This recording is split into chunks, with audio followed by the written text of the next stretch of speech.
Hey there folks, my name is Ben. I'm just a regular middle-aged guy who loves watching trashy horror films and telling everyone he can about it.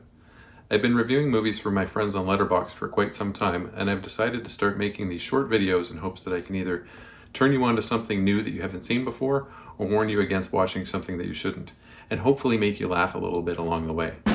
That is my burden, and this is my sacrifice to you. Oh shit, here we go again. Today we're going to be reviewing the movie Night Killer from 1990. Claudio Fragasso, the same guy who's responsible for Troll 2, Monster Dog, and other disaster pieces, wrote and directed this goofy mess, so you know we're in for a wild story and some crazy dialogue.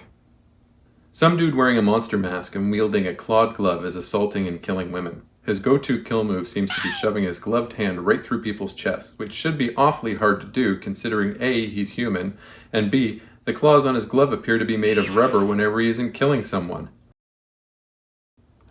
The company that promoted and marketed this movie in its native Italy when it came out called it a sequel to the Texas Chainsaw Massacre. It most certainly is not.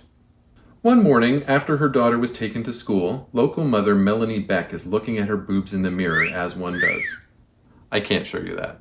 She receives a very inappropriate phone call. Then the masked killer guy from before attacks her. She manages to survive due to her friend Sherman catching the guy in the act. He's injured in the process, and Melanie is hospitalized.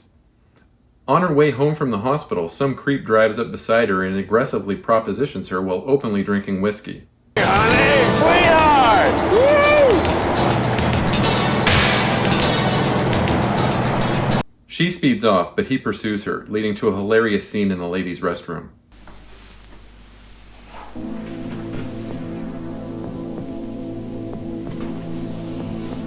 Looking for me?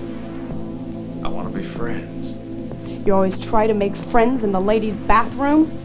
And now? You sure? What about these? Throw them in the toilet.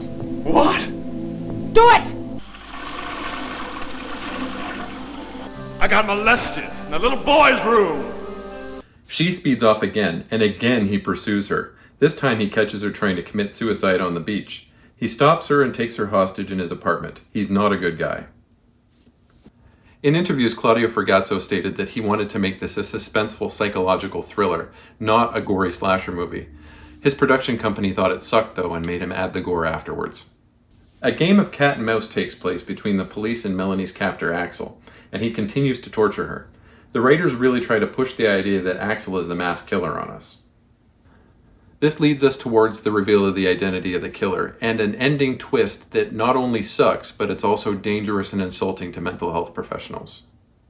This movie was a turd, but luckily for us, it was laden with so much Fragazzo-style dialogue and strange filmmaking choices that it ends up being a net positive.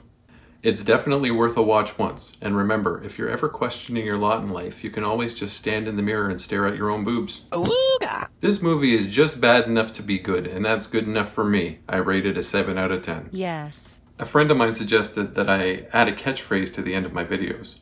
I'm having a little bit of trouble coming up with one of my own, so I thought I'd audition a few until I can see if one sticks. Here's today's. Jump scare!